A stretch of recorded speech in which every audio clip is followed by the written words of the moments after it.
കൊല്ലം വനിതാ APPയുടെ ആത്മഹത്യാക്കുറിപ്പിലെ കൂടുതൽ വിവരങ്ങൾ പുറത്ത്.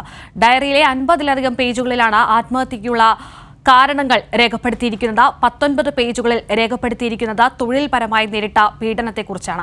രാജ്കുമാറുണ്ട് കൂടുതൽ വിശദാംശങ്ങളുമായി. രാജ്കുമാർ, ഈ അനീഷ ആത്മഹത്യ ചെയ്തത് ഈ തൊഴിലിടത്തിലെ പീഡനമാണെന്ന് നേരത്തെ തന്നെ ഇതുമായി ബന്ധപ്പെട്ട ശബ്ദരേഖയൊക്കെ പുറത്തു വന്നതാണ്. ഇപ്പോൾ ഈ ഡയറിയിൽ പറയുന്ന കാര്യങ്ങൾ എന്തൊക്കെയാണ് രാജ്കുമാർ?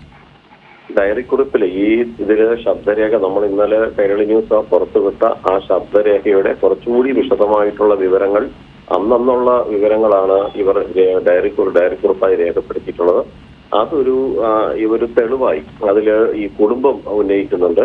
മാനസിക പീഡനം, തൊഴിലിടത്ത് മാനസിക പീഡനം ഏറ്റിരുന്നു, അതിനൊരു എവിഡൻസായി ഇത് പരിഗണിക്കണമെന്നുള്ളതാണ് കുടുംബത്തിന്റെ ആവശ്യം. ആ ഡയറിയും അതുപോലെ ഇവരുടെ ഫോണും അന്വേഷണ സംഘത്തിന് കൈമാറിയിട്ടുണ്ട്. ആത്മഹത്യ കുറിപ്പിലും ഇത് സംബന്ധിച്ച വിവരങ്ങൾ ഉണ്ടെന്നാണ് നമുക്ക് ലഭിക്കുന്ന ഒരു അനൌദ്യോഗികമായിട്ടുള്ള സൂചന. നിലവിൽ ഇത് സംസ്ഥാന ഗവൺമെന്റ് നിയമ വകുപ്പിൽ തന്നെ ഇവരോട് വിശദീകരണം തേടിയിട്ടുണ്ട്. DDPയോട്, കൊല്ലം ഇതിന്റെ ചുമതല വഹിക്കുന്ന DDPയോട് വിശദീകരണം തേടിയിട്ടുണ്ട്.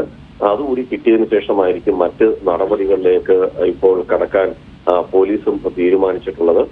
കൊല്ലത്ത് APPയുടെ ആത്മഹത്യയിൽ ഡയറക്ടർ ജനറൽ ഓഫ് പ്രോസിക്യൂഷനാണ് ഇതിൽ അന്വേഷണത്തിന് ഇപ്പോൾ ഉത്തരവിട്ടിട്ടുള്ളതും. ഡെപ്യൂട്ടി ഡയറക്ടർ റിപ്പോർട്ട് തേടി ഒരാഴ്ചയ്ക്കുള്ള റിപ്പോർട്ട് സമർപ്പിക്കാനാണ് നിർദ്ദേശം. ഇതാണ് ഇപ്പോൾ ഏറ്റവും ഒടുവിൽ ഇത് വന്നു നിൽക്കുന്നത്. ഇന്ന് ഉച്ചയ്ക്ക് 2:30-ക്ക് ശേഷം കൊല്ലം ബാർ അസോസിയേഷനിൽ അതിന്റെ യോഗം ഔദ്യോഗികമായിട്ട് അവരുടെ ഭാരവാഹികളുടെ യോഗം ചേരുന്നുണ്ട്. ആ യോഗം ചേർന്നതിന് ശേഷം കൊല്ലം ബാർ അസോസിയേഷൻ ഇക്കാര്യത്തിലെ നിലപാട് വ്യക്തമാക്കും. അത് കഴിഞ്ഞാണ് മറ്റ് പോലീസും അതായത് രാജ്കുമാർ, ഇന്നത്തെ ബാർ അസോസിയേഷന്റെ യോഗത്തിന് ശേഷമായിരിക്കും ഈ വിഷയത്തിൽ ഏതെങ്കിലും തരത്തിലുള്ള പ്രതികരണം അവർ നടത്താൻ പോകുന്നത്? അതെ, ഇതിൽ കുടുംബം ഇക്കാര്യത്തില് ചാനലുകളുടെ മുമ്പിൽ അല്ലെങ്കിൽ ക്യാമറയ്ക്ക് മുന്നിൽ ഒന്നും തന്നെ അതിന്റെ അദ്ദേഹം ജഡ്ജി കൂടിയാണ് ഈ അനീഷയുടെ ഭർത്താവ് അജിത്ത്. അദ്ദേഹം ഇക്കാര്യത്തിലൊന്നും പ്രതികരിക്കാൻ ഇതുവരെ തയ്യാറായിട്ടില്ല. അതേസമയം അദ്ദേഹത്തിന്റെ സഹോദരൻ നമ്മളോട് ഇന്നലെ സംസാരിക്കുകയും ഈ തൊഴിലിടത്തിലെ പീഡനം സംബന്ധിച്ചിട്ടുള്ള കാര്യങ്ങൾ തങ്ങൾക്ക് പരാതി ഉണ്ടെന്ന് ഉന്നയിക്കുകയും ചെയ്തിരുന്നു.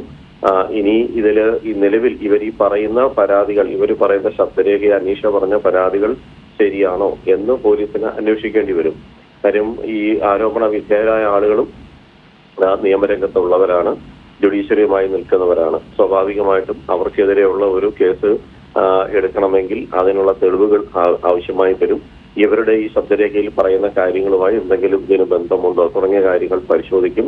306 വകുപ്പ് ചുമത്തി കേസെടുക്കണമെന്നാണ് അഭിഭാഷകരുടെ ഇപ്പോൾ ഒരു ആവശ്യം വന്നിട്ടുള്ളത്. അത് പ്രേരണ കുറ്റം കൂടിയാണ്. അത് നിലനിൽക്കുമോ തുടങ്ങിയ കാര്യങ്ങളൊക്കെ ഇനി നിയമോപദേശം തേടിയായിരിക്കും പോലീസ് അന്വേഷണവുമായി മുന്നോട്ട് പോവുക. ഒപ്പം തന്നെ രാജ്കുമാർ, ഈ അനീഷ ഈ തൊഴിലിടത്തിൽ പീഡനങ്ങൾ നേരിട്ടു എന്ന ശബ്ദരേഖ പുറത്തു വന്നു. ഇതിപ്പോൾ ഡയറി കുറിപ്പിലും ഇത്തരം കാര്യങ്ങൾ പരാമർശിക്കുന്നുണ്ട്.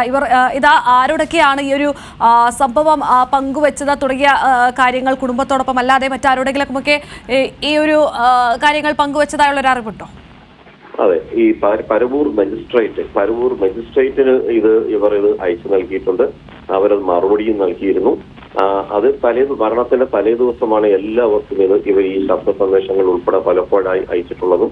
ഇതിന്റെ തലേന്നും ഇവര് ഇങ്ങനെ താൻ വല്ലാത്തൊരു മാനസികാവസ്ഥയിലാണ്, ജീവിക്കണമെന്ന് തോന്നുന്നില്ല തുടങ്ങിയ വികാരഭരിതമായിട്ടുള്ള ആ ശബ്ദരേഖ പലർക്കും അയച്ചു കൊടുത്തിരുന്നു.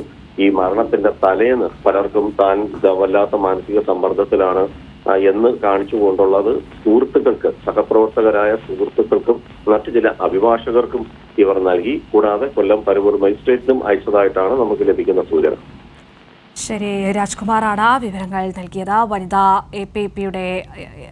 APP ആയ അനീഷയുടെ ആത്മഹത്യയിലാണ് ഇപ്പോൾ കൂടുതൽ വിവരങ്ങൾ പുറത്തുവരുന്നത്. ആത്മഹത്യാ കുറിപ്പിലെ കൂടുതൽ വിശദാംശങ്ങളാണ് പുറത്തുവരുന്നത്. 50 പേജുള്ള ഡയറി കുറിപ്പിൽ 19ഓളം പേജിൽ പരാമർശിക്കുന്നത് ഇവർ തൊഴിലിടത്തിൽ നേരിട്ട പീഡനത്തെക്കുറിച്ചാണ്. ഇതുമായി ബന്ധപ്പെട്ട ശബ്ദരേഖയൊക്കെ കഴിഞ്ഞ ദിവസം പുറത്തു വന്നതാണ്. ഇന്ന് ഉച്ചയ്ക്ക് ബാർ അസോസിയേഷന്റെ അടിയന്തര യോഗം ചേരുന്നുണ്ട്. അതിനുശേഷം അവരിൽ നിന്നും കൂടുതൽ പ്രതികരണം ഉണ്ടാകുമെന്നാണ് കരുതുന്നത്.